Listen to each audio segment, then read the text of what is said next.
Trump lõpetab Iraani sigadused ja tal on NATO toetus Türgis, samal ajal kui ta lõpetab loa, mis võimaldas Iraani nafta müüki. Ameerika Ühendriigid reageerivad jõuliselt Iraani rünnakule laevadele Hormuzi väinas. Otsus tehti teisipäeval 7. juulil 2026, samal päeval kui Donald Trump saabus Ankarasse NATO tippkohtumisele. Vastu võttis Recep Tayyip Erdogan. Punase vaiba, auvahtkonna ja hoopis teistsuguse õhkkonnaga, kui see külm piinlikkus, mis tavaliselt tekib pohtumistel Euroopa eliidiga.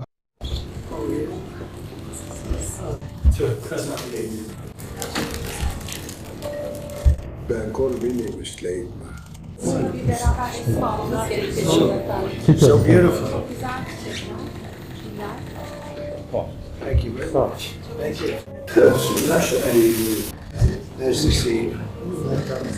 Nice to see you. Welcome, Mr. President, the ambassador. Iraan üritas testida ameeriklaste kannatlikkust planeedi kõige tundlikumal energiatarne teel, rünnates kaubalaevu, mis liikusid läbi alternatiivse ala väinas.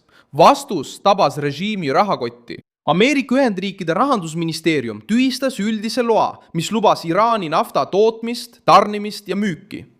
Samal ajal püüdis Mark Rutte, NATO juht, Trumpi ees end tõestada, kaitstes suuremaid sõjalisi kulutusi, rohkem varustuse ostmist ja suuremat tegelikku kaitsevõimet. Ankara muutus lavaks, kus Trumpi nõudmised ei olnud enam pelgalt sõnad, vaid muutusid konkreetseks surveks liitlastele ja vaenlastele. Miks Iraan provotseeris, kuidas Trump vastas ja kui kaugele NATO oma toetusega läheb? Ma räägin sulle sellest kõigest kohe. Kui sulle meeldib selline otsekohene ja aus sisu, siis kaalu tellimist, sest siin on iga päev selliseid videoid. Ameerika Ühendriikide valitsus tühistas loa, mis andis Iraanile majandusliku võimaluse just pärast uusi rünnakuid naftatankerite vastu Hormuzi väinas. Luba oli loodud osana pingete leevendamise ja läbirääkimiste jätkamise katsest, kuid Teheran otsustas jõudu proovile panna merel. 3 laeva sai tabamuse mürskudest, teatas Briti merendusagentuur, keda tsiteeris Associated Press. Üks neist, mis vedas veeldatud maagaasi, süttis masinaruumi lähedal. 2 teisel laeval olid väiksemad kahjustused ja nad jätkasid teekonda. Vigastatuid ei olnud. Aga Iraani sõnum oli selge. Nad üritavad hirmu abil kontrollida marsruuti, kust läbib suur osa maailmas kaubeldavast energiast. Washington ei käsitlenud juhtumit kui õmmetust. Reaktsioon tuli Ameerika rahandusministeeriumilt, kes tühistas loa, mis lubas Iraani nafta müüki. Tegelikult võttis Trump režiimilt ühe kõige olulisema järeleandmise, mis oli laual. Sõnum oli lihtne. Majanduslepet ei ole neile, kes kasutavad läbirääkimisi kattevarjuna. Ja nafta? Nafta on Iraani režiimi selgroog. Kui Ameerika Ühendriigid seal survet avaldavad, jõuab mõju poliitilise eliidi, sõjaväejuhtide, relvarüümituste rahastajate ja piirkondiku mõjuvõimu masinani. Oluline detail on ajastus. Trump viibis Ankaras, Türgis, NATO tippkohtumisel, samal ajal kui Iraan püüdis näidata jõudu Najafis, Iraagis, Ali Khamenei matusega seotud tseremooniate ajal. Massoud Pezeshkiani, sõjaväelaste ja Iraani ametnike kohalolek koos Iraagi juhtidega näitas, et Teheran püüab endiselt müüa piirkondiku juhtimise kuvandit. Aga see kuvand põrkus tegelikkusega. Režiim, mis näitab tänavatel jõudu, kuid kaotab mõjuvõimu, kui Washington sulgeb majandusliku kraani. Türgi on selles mängus muutunud keskseks tegelaseks. Trump saabus Ankarasse poliitilise žestiga, mis ei jäänud kellelegi märkamatuks.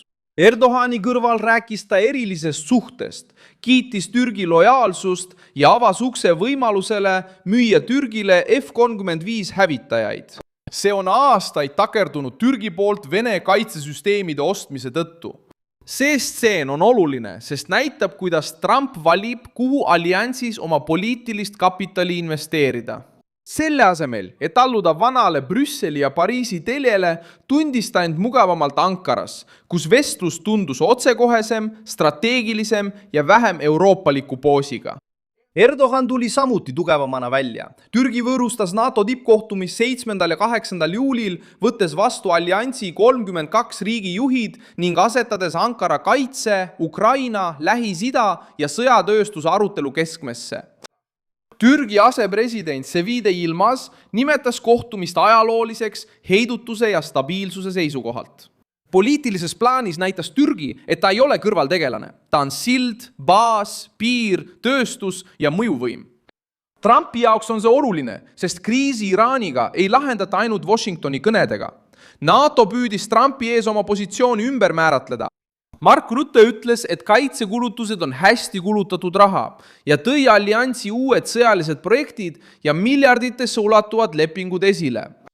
Mark Rutte eile ajalehes Washington Post. Ta kirjutab, tsiteerin, NATO 3.0 on esile kerkimas ja ostab ameeriklastelt. Liit, mis on liiga palju toetunud Ameerika Ühendriikide jõule, ehitab nüüd oma enda jõudu ja ostab samuti ameeriklastelt. Ilmselgelt viidates sõjalise varustuse müügile.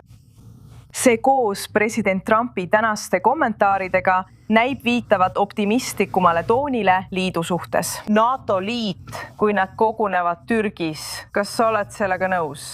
Trump on aastaid väitnud, et Euroopa peaks NATO liitlastega paremini koormust jagama ja rohkem kaitsekulutustele panustama. Trumpi nõudmine suuremate investeeringute järele ei jäänud enam üksikuks kampaania kaebuseks. Sellest sai ametlik päevakord. Allianz teab, et sõltub Ameerika jõust, kuid teab ka, et mugava Euroopa aeg, kus kulutati vähe ja loodeti lõputule kaitsele Washingtonilt, on möödas. Just nimelt see ongi Euroopa piinlikkus. Trump nõudis seda aastaid, teda rünnati selle eest ja nüüd püüab NATO ise tõestada, et tal oli õigus, kui ta nõudis suuremat vastutust. See samm mõjutab ka Lähis-Ida piirkonda. Iraan otsustas katsetada Hormuzi mereteed, samal ajal kui ta püüab taas integreeruda piirkondlikesse julgeoleku- ja majanduskorraldustesse.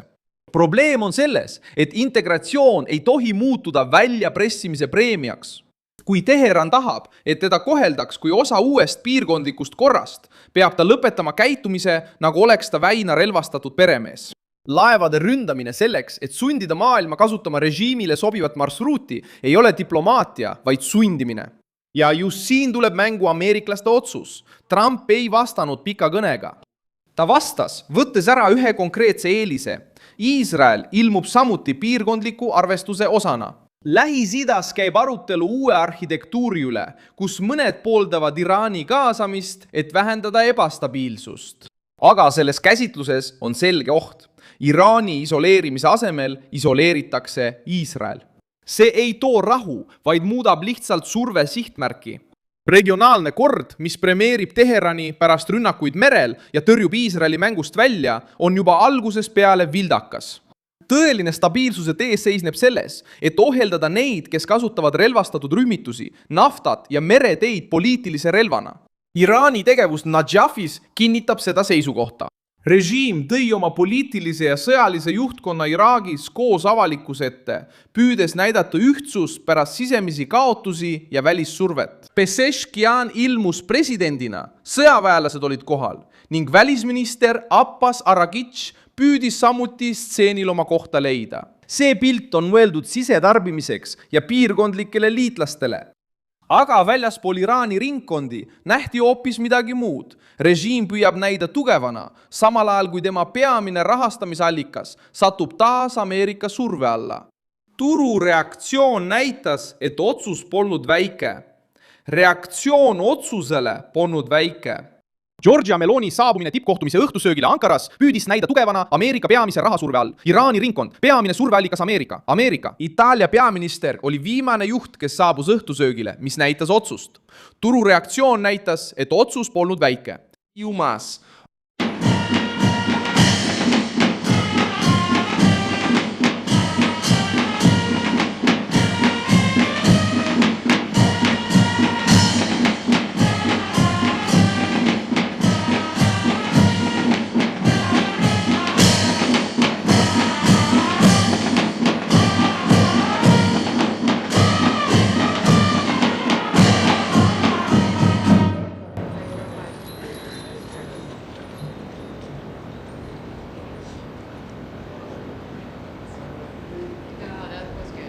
See märge sai jõudu, sest Trumpil oli olnud hõõrumisi Euroopa liitlastega ja Itaaliat mainiti Ameerika kaebuste kontekstis, mis puudutasid abi puudumist kriitilistel hetkedel. Sellegipoolest jääb Meloni üheks Euroopa juhtidest, kellel on Trumpiga kõige tugevam poliitiline side. Ankaras toimunud stseen näitas Euroopat saabumas kohtumisele, mille tooni oli juba andnud Washington. Hiina kerkis esile päeva teises hoiatuses. Väljaspool poliitilise kriisi keskpunkti, kuid samas ülemaailmse ebastabiilsuse raamistikus. 2 tornaadot tabasid Hubei provintsi tuultega kuni 93 miili tunnis, põhjustades surmajuhtumeid, vigastusi ja hävingut sellistes linnades nagu Huangxi, Huanggan, Ezhou ja Xianing.